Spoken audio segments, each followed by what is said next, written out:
Tug, use my keys. I can see find out. This is weird. I can't give you your car keys.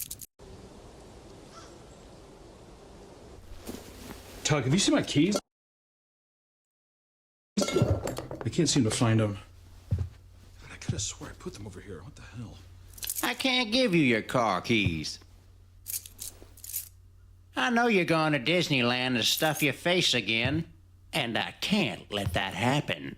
Oh my God. What happened to your face? Did you get stung by a bee again? Not this time, Hunter. I've been looks-maxing. God damn, I look good. Oh, fuck. Oh, shit. What is looks maxing? It's the science of maximizing your looks.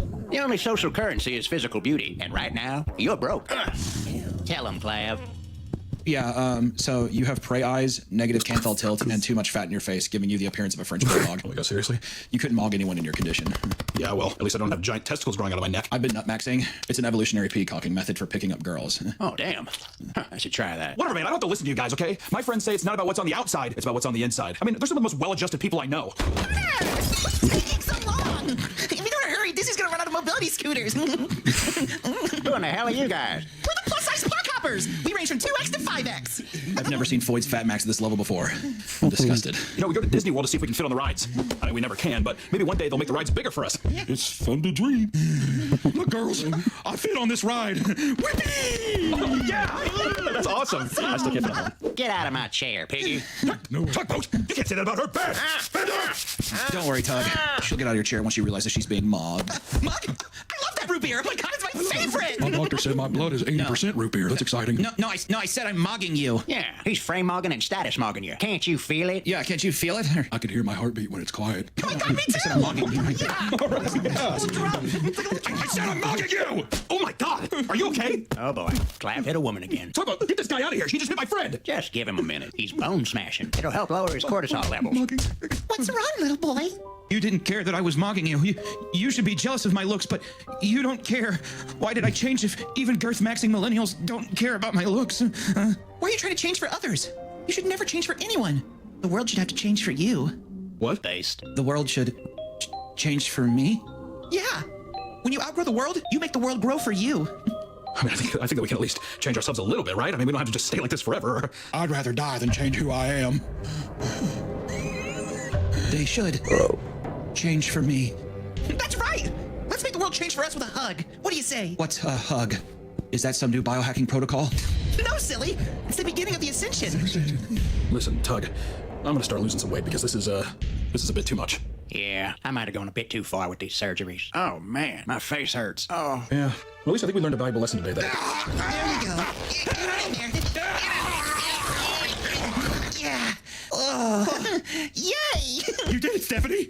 You're a 10X now! That's as big as the park hopper's ever been! Whee! Come with me, ladies! Join me and we can suit together! Yeah! Yeah! Oh my God! These fat bitches are gonna eat me! What? Ay,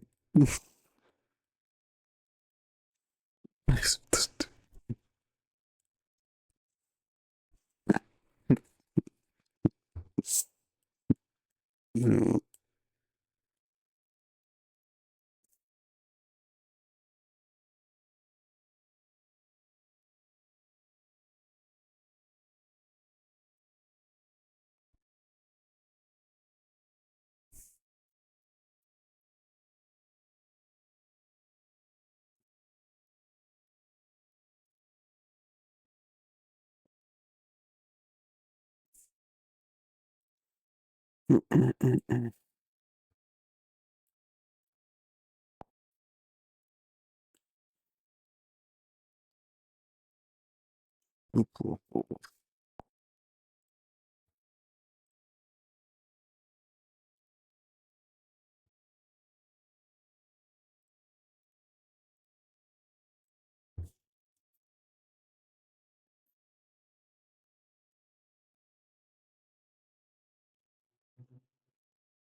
Okay.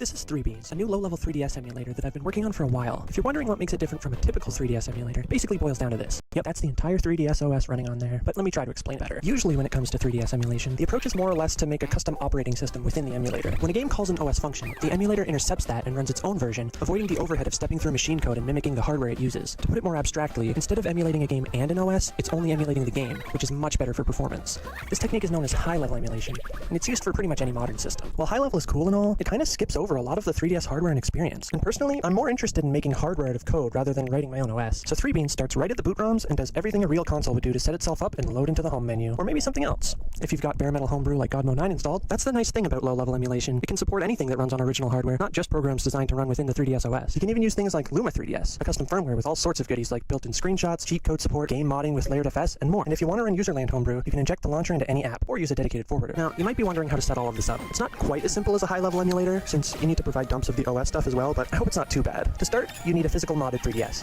which I'm sure you already have, because how else would you dump your games? I should stress that old 3DS works best here. New 3DS has some issues, and even once those are fixed, it'll still be slower than old 3DS. I'm not going to go into detail about 3DS modding here, so I'll assume you know how to load firm files and probably already have God Mode 9 installed. If not, you can find a download link in the description. Anyway, load up God Mode 9 on the 3DS you want to dump, and navigate to sysnand virtual. You'll find a file here called nand.bin. Select it, and then copy to gm9/out. Now back out of that and go to memory virtual. Do the same thing as before, but with the files boot11.bin and boot9.bin. That's everything you need, so connect your 3DS SD card to your computer and copy over those files from the gm9/out folder. It's also not a bad idea to keep an extra copy of the NAND somewhere in case it gets corrupted. 3Beans does write data back to it, just like the 3DS does. Now, if you haven't already, grab a build of the emulator from the description link and start it up. So the first thing you'll want to do when the emulator opens is go to Settings in the top bar, and then click Path Settings. This is where you'll set up the files that you just dumped. Use the browse buttons and select boot11.bin for the boot11 ROM, boot9.bin for the boot9 ROM, and NAND.bin for the NAND dump. The SD image isn't required, but I should probably mention some things about it. To be blunt, there's no user-friendly way to set up an SD card right now. The best way is to dump your 3DS's physical SD to a file using the DD command on Linux or Mac. There's also this old version of DD for Windows, but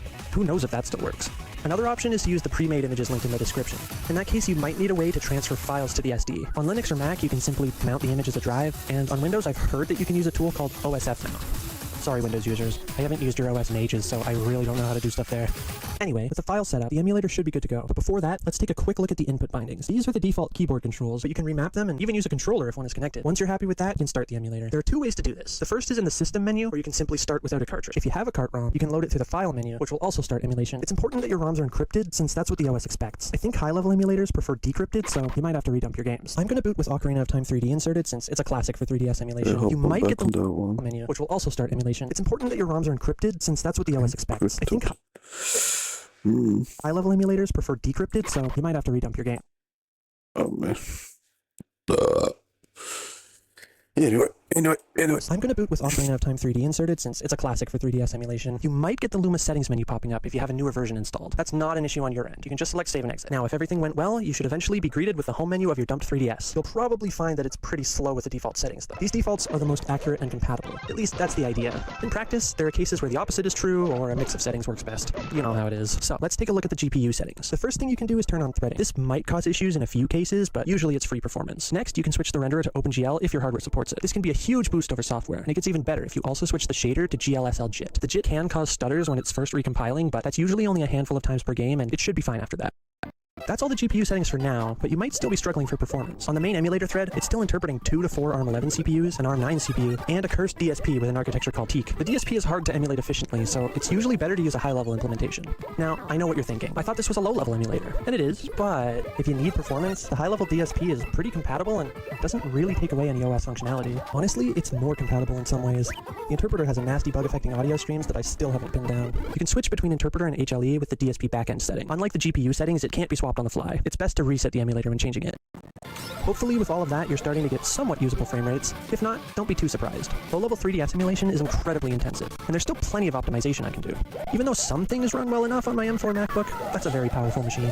There are also still a bunch of issues that need fixing, some of which you've probably noticed in this video. Regardless, I'm pretty happy with how far it's come, and I figured I'd throw something together to show it off. Maybe 3Beans can be genuinely useful to someone, or even just a fun toy to mess with. You can follow development more closely on my Discord if you want. I'll link that below as well. I'm not always active there, but every time I push a code update, there's an automatic notification. I think that's everything for now. Thanks for your interest, and happy 3Beansing. Interesting. Yep.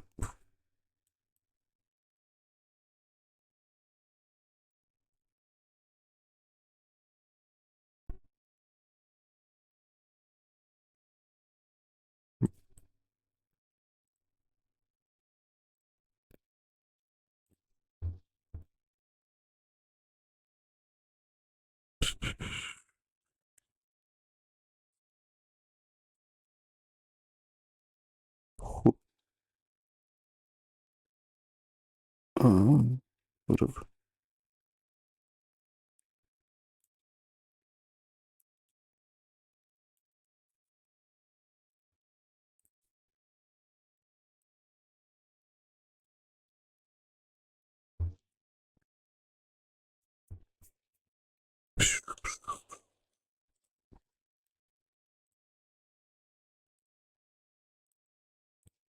Bum, bum, bum.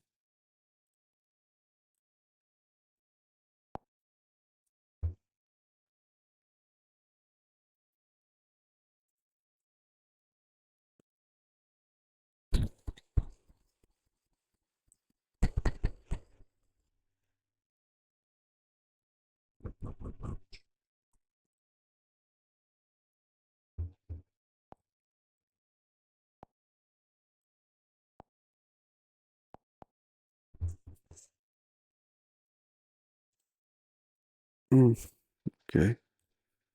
Gotta check on this because I didn't. Okay.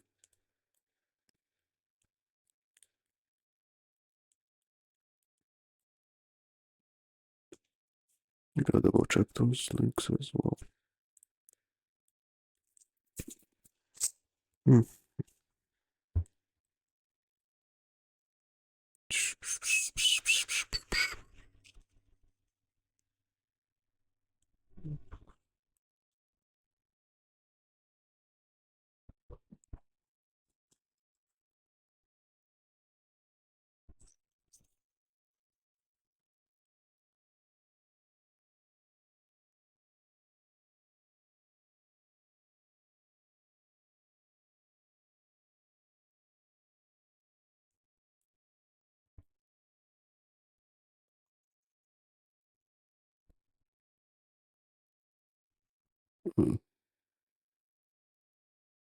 Or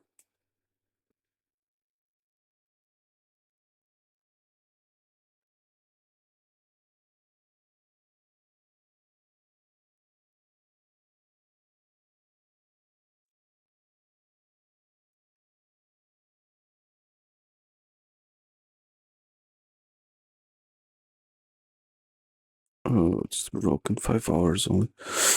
Well, it's what we get. It's what we get. Yeah, that's pretty much all.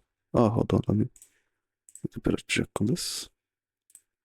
Mm, mm, mm, mm.